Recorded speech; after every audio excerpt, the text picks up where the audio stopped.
students, welcome back. So today we are going to start our next chapter. The name of the chapter is number is 27, and the name of the chapter is direct and indirect speech. So there are two direct and indirect. There are two speech. One is direct speech and one is indirect speech. So let's take example there. Ram said, I am a student. So this is the sentence. And in this sentence you can see here, there are two parts. यहाँ पे इस sentence में जो कि ये sentence जो कि direct में है, हमने इसको डायरेक्ट क्यों कहा? पहली चीज कि हमने इसको डायरेक्ट क्यों कहा, क्यों कहा जा रहा है इसको डायरेक्ट? यसी राम सेड, राम ने कहा, क्या कहा? आई एम ए स्टूडेंट, कि मैं एक स्टूडेंट हूं. मीन टू से कि जो इन्वर्टेड कॉमा के अंदर है, जो स्टेटमेंट है राम की, वो राम ने कही है, किसी और ने नहीं कही है. मीन क्या है कि जब हम स्पीकर के, जो हमारा डूअर है, स्पीकर जो है, जो स्पीकर के वर्ड्स को हम एक्चुअल में रखेंगे, डायरेक्ट रखेंगे, that is called direct speech. उसको हम डायरेक्ट स्पीच कहेंगे, उसको हम डायरेक्ट स्पीच कहेंगे. दूसरा है सेंटेंस में लिखा Ram said that he was a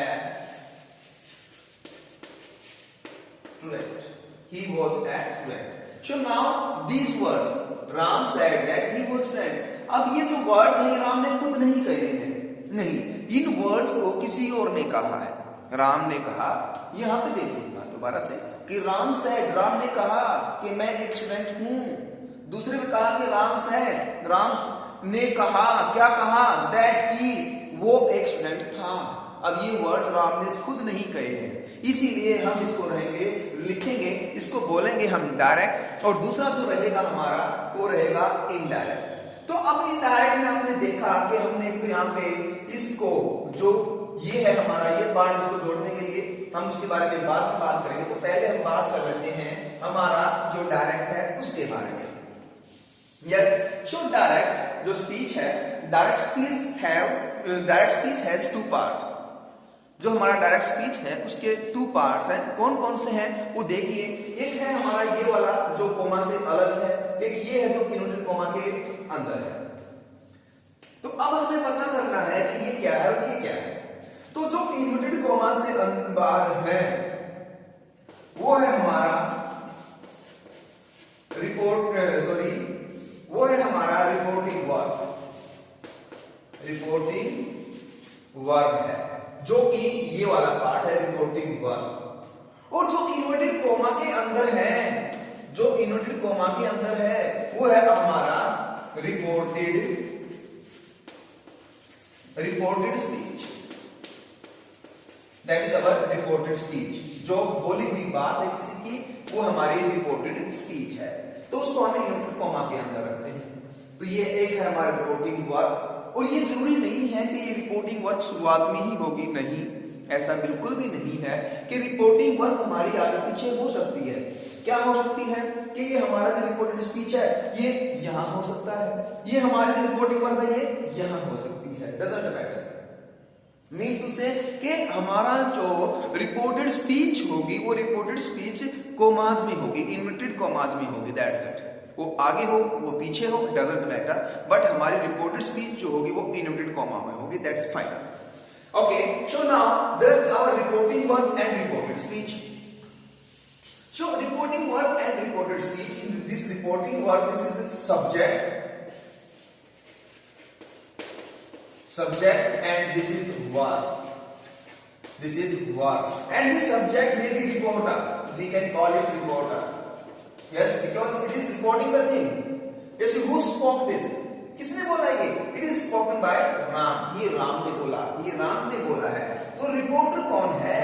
अगर हम यहाँ पे रिपोर्टिंग वर्ब है तो रिपोर्ट कौन कर रहा है, कौन बोल रहा है? वो बोल रहा है राम. तो it is called reporter, and that is reporting verb. So that is reporting.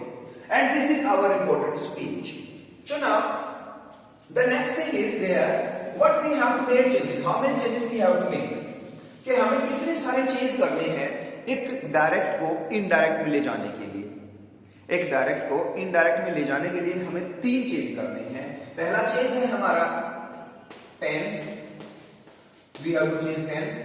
दूसरा चेंज है हमारा प्रोनाउन।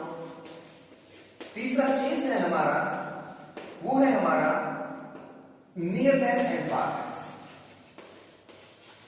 नियरनेस एंड फारनेस, ये है हमारा तीसरा चेंज। तो हमें 3 चेंज करने हैं। अब देखिए हम तीनों चेंज के बारे में बात करेंगे तो कैसे क्या होगा हम एक टेबल से समझ लेते हैं। ये है हमारा ये है आर वी, इसको आप रिपोर्टिंग वर्ब समझे, आर वी इसको रिपोर्टिंग वर्ब समझेंगे हम। जो आर वी, अगर हमारी आर वी प्रेजेंट टेंस में है, अगर हमारी आर वी पास्ट टेंस में है, अगर हमारी आर वी फ्यूचर टेंस में है, तो क्या होगा हम एक टेबल से समझेंगे। यस, तो देखिए अगर हमारी आरवी है प्रेजेंट टेंस में तो हमने 3 चेंज करने थे। वो 3 चेंज कौन कौन से हैं वो हम देख लेते हैं कि 3 चेंज कौन कौन से होंगे। पहला हमारा चेंज था टेंस का चेंज, दूसरा हमारा चेंज था प्रोनाउन का चेंज, तीसरा हमारा चेंज था नियरनेस और फारनेस का चेंज, नियरनेस और फारनेस। ये 3 चेंज हमने करने हैं। तो अब ये डिपेंड करता है हमारी रिपोर्टिंग वर्ब के ऊपर कि अगर हमारी रिपोर्टिंग वर्ब प्रेजेंट टेंस में है, अगर हमारी रिपोर्टिंग वर्ब प्रेजेंट टेंस में है तो टेंस नहीं चेंज होगा, नहीं चेंज होगा, टेंस नहीं बदलेगा। अगर हमारी रिपोर्टिंग वर्ब पास्ट टेंस में है तो टेंस चेंज होगा। अगर हमारी रिपोर्टिंग वर्ब फ्यूचर टेंस में है तो भी टेंस नहीं बदलेगा। नेक्स्ट आता है हमारा प्रोनाउन का चेंज। यस, तो अगर हमारी रिपोर्टिंग वर्ब प्रेजेंट टेंस में है तो टेंस प्रोनाउन चेंज होगा। अगर हमारी रिपोर्टिंग वर्ब पास्ट टेंस में है प्रोनाउन चेंज होगा। अगर हमारी रिपोर्टिंग वर्ब फ्यूचर टेंस में है चेंज होगा। फिर आती है नियरनेस और फारनेस की बात। यस, अगर हमारी रिपोर्टिंग वर्ब प्रेजेंट टेंस में है तो क्या नियरनेस और फारनेस चेंज होंगे? डेफिनेटली होंगे। क्या जब हमारी रिपोर्टिंग वर्ब पास्ट टेंस में है तो क्या हमारे रिपोर्टिंग वर्ब और रिपोर्टेड स्पीच चेंज होंगे? यस, सॉरी, हमारे नियरनेस और फारनेस चेंज होंगे? बिल्कुल होंगे। ओके, तीसरा है हमारा ये फ्यूचर में है तो क्या होगा। अब देखिए क्या है कि जब हमारी रिपोर्टिंग वर्ब, यस बेटा जी, जब हमारी रिपोर्टिंग वर्ब है प्रेजेंट टेंस में, पास्ट टेंस में और फ्यूचर टेंस में, तो ये चेंज भी होने हैं हमारे, टेंस का चेंज, प्रोनाउन का चेंज और नियरनेस और फारनेस का चेंज। तो अगर रिपोर्टिंग वर्ब है प्रेजेंट टेंस में तो रिपोर्टेड स्पीच का टेंस नहीं चेंज होगा। अगर रिपोर्टिंग वर्ब है प्रेजेंट टेंस में नहीं चेंज होगा, अगर रिपोर्टिंग वर्ब है पास्ट टेंस में चेंज होगा, अगर रिपोर्टिंग वर्ब है फ्यूचर टेंस में तो भी नहीं चेंज होगा। बट जो प्रोनाउन है और नियरनेस और फारनेस है ये सब जगह चेंज होंगी, ये तीनों चेंज होंगी। तो this was the first thing कि टेंस, प्रोनाउन और नियरनेस फारनेस जो है ये 3 चेंज होने हैं और वो डिपेंड करेगा हमारी किसके ऊपर, हमारी रिपोर्टिंग वर्ब के ऊपर। अगर हमारी रिपोर्टिंग वर्ब प्रेजेंट टेंस में है तो टेंस जो है वो नहीं बदलेगा। अगर रिपोर्टिंग वर्ब पास्ट टेंस में है तो टेंस बदलेगा। अगर रिपोर्टिंग वर्ब फ्यूचर टेंस में है तो टेंस नहीं बदलेगा। This is the thing. But pronoun और नियरनेस फारनेस जो है वो चेंज होंगे, हर हाल में होंगे, हर टेंस में होंगे। There will be no. Okay, तो फिर दूसरा चेंज आता है कि हम टेंस का चेंज करेंगे। वो एक लंबाई जो है उससे पहले हम प्रोनाउन का चेंज कर लेते हैं, नियरनेस और फारनेस का चेंज कर लेते हैं कि प्रोनाउन कैसे चेंज होंगे। तो प्रोनाउन को चेंज करने के लिए देखिए ये हमारा है रिपोर्टिंग वर्ब, दूसरा है हमारा रिपोर्टेड स्पीच। तो क्या है कि अगर आपकी रिपोर्टिंग वर्ब में क्या है, S for subject, O for object, N for no change, N for no change. Next है हमारा subject 1, O 2 and 3. 1, 2, 3. So mean to say 1 for first person, 2 for second person, 3 for third person. तो mean to से अगर हमारी reporting verb में या reported speech में, तो क्या कहा कि अगर हमारी रिपोर्टेड स्पीच में फर्स्ट पर्सन का प्रोनाउन है, अगर हमारी रिपोर्टेड स्पीच में फर्स्ट पर्सन का प्रोनाउन है, तो वो रिपोर्टिंग वर्ब के सब्जेक्ट के अकॉर्डिंग चेंज होगा। हम भी प्रैक्टिस करेंगे, doesn't matter. So first thing कि अगर हमारी रिपोर्टेड स्पीच है, रिपोर्टेड स्पीच में फर्स्ट पर्सन का प्रोनाउन है, mean I, we, you, they, नहीं I, we, you, I, we, okay, ये है, तो वो चेंज होंगे सब्जेक्ट के अकॉर्डिंग। एग्जांपल ले लेते हैं, Ram says I went to my mother. So this sentence is there. So I and my, what are these? These are first person. ये फर्स्ट पर्सन के हैं, तो अब जो है तो केस से चेंज करना है हमने। राम सेज, कंजक्शन बनाएंगे हम that. Ram says that, subject I बताना फर्स्ट पर्सन, तो अकॉर्डिंग टू सब्जेक्ट, तो फर्स्ट पर्सन क्या है अपना आई है, तो I will change according to Ram, तो राम है, राम की जगह हम ही का यूज करेंगे, क्योंकि राम एक लड़का है तो उसकी जगह हम ही का यूज करेंगे। तो Ram says that he went will change into yes you will be same, went to yes you my is mother, yes his mother, he का possessive pronoun is और I का possessive pronoun my। तो सी, तो इस तरह से हम अपने प्रोनाउंस को चेंज करेंगे। फिर दूसरा आता है हमारा, अगर हमारी रिपोर्टिंग वर्ब में टू फॉर सेकंड पर्सन का प्रोनाउन है, अगर हमारी रिपोर्टिंग वर्ब में सेकंड पर्सन का प्रोनाउन है, तो वो रिपोर्टिंग वर्ब के ऑब्जेक्ट के अकॉर्डिंग चेंज होगा, तो वो रिपोर्टिंग वर्ब के ऑब्जेक्ट के अकॉर्डिंग चेंज होगा, जो रिपोर्टिंग वर्ब का ऑब्जेक्ट होता है। जैसे हम यहाँ पे बात करें, राम सेज टू मी, इसी सेंटेंस को हम देख लेते हैं एक बार फिर से दोबारा से, Ram says to me, so this is our object, I went to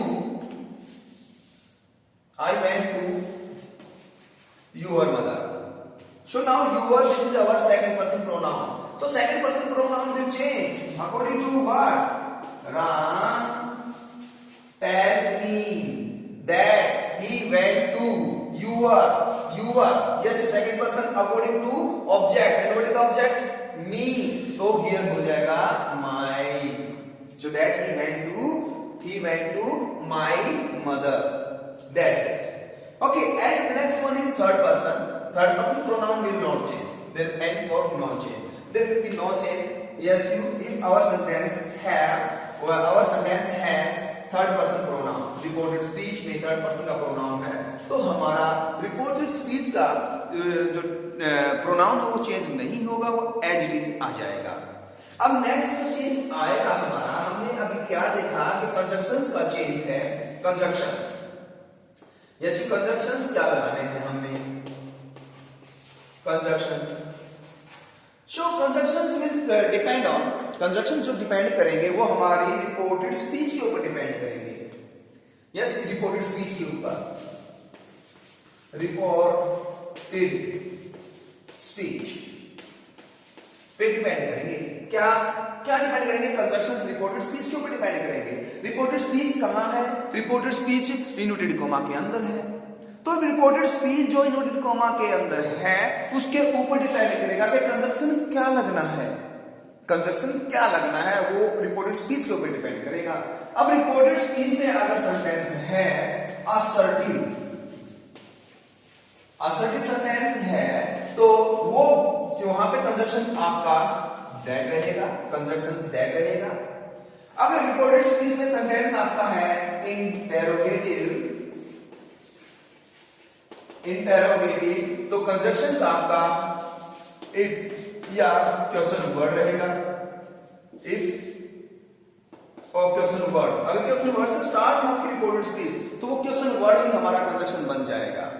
अगर हमारी जो सेंटेंस है इंटरोगेटिव सेंटेंस और वो स्टार्ट है किसी हेल्पिंग वर्ब से, वो स्टार्ट है किसी हेल्पिंग वर्ब से, तो वो बनेगा आपका वो हम वहां पे कंजक्शन इफ लगाएंगे। अब नेक्स्ट आता है हमारा इंपेरेटिव। अगर हमारी रिपोर्टेड स्पीच का सेंटेंस है इंपेरेटिव, तो उस सेंटेंस के लिए कंजक्शन जो हम रिपोर्टिंग वर्ब को रिपोर्टेड स्पीच से जोड़ने के लिए यूज करेंगे वो क्या होगा? वो ऑर्डर रहेगा, वो रिक्वेस्ट रहेगा, वो कमांड रहेगा, वो एडवाइस होगा। यस, तो मेनी मोर ये रहेंगे, क्योंकि ये अगर वहां पे पास होगा तो यहाँ पे ये ऑर्डर्ड, रिक्वेस्टेड, कमांडेड, एडवाइज्ड ये बन जाएगा। अब नेक्स्ट जो हमारा टेंस आता है, असर्टिव हमारा हुआ, इंटरोगेटिव हमारा हुआ, ऑब्जेक्टिव हमारा जो हुआ, तो इस तरह से वो डिपेंड करता है कंजक्शन हमारी रिपोर्टेड स्पीच के ऊपर। अब रिपोर्टेड स्पीच जो है हमारी चेंज हुई, कंजक्शन हमारा चेंज हुआ, तो हमारा जो से है, ये हमारा जो सैड है, सेज है, सैड है, तो ये क्या होंगे? अगर हमारी रिपोर्टेड स्पीच का सेंटेंस है असर्टिव, असर्टिव, तो से का क्या होगा? है इंटरोगेटिव, तो क्या होगा? अगर है इंपेरेटिव तो क्या होगा? यस, तो से है तो क्या करना है हमने, सेज है तो क्या करना है हमने, और सैड है तो क्या करना है हमने।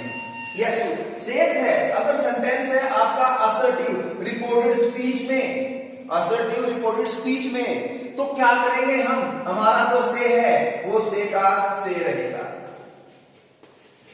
अगर से टू है, से टू है तो वो टेल हो जाएगा। सेज है तो वो सेज ही रहेगा। अगर सेज टू है तो वो टेल हो जाएगा। सैड है, असर्टिव में सैड है तो सैड ही रहेगा। अगर सैड टू है तो टोल्ड हो जाएगा। इंटरोगेटिव में क्या होगा? ये आस बन जाएगा, से टू या से आस बनेगा, सेज टू आस बनेगा और सैड आस बनेगा।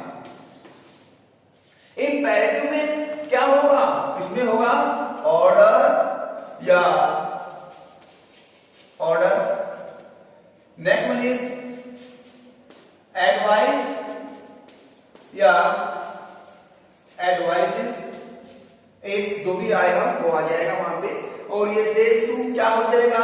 ये हो जाएगा इंक्वायर या इंक्वायर्ड या एडवाइस, तो नहीं रहेगा वहां पे, इसको हम यस इंक्वायर नहीं करेंगे इंपेरेटिव सेंटेंस को। नेक्स्ट वन इज जो हमारा है सेड टू, सॉरी ये हमारा इंक्वायर्स में आ जाएगा। यस यू, सो ये हो जाएगा हमारा ENQUIRED, दैट्स इट। सो ये हमारे चेंज जो है हमारी रिपोर्टिंग वर्ब जो चेंज होती है वो किस ढंग से होती है वो भी हमने जाना। तो आज के लिए बस इतना ही। नेक्स्ट वीडियो में हम और इसके बारे में जानेंगे।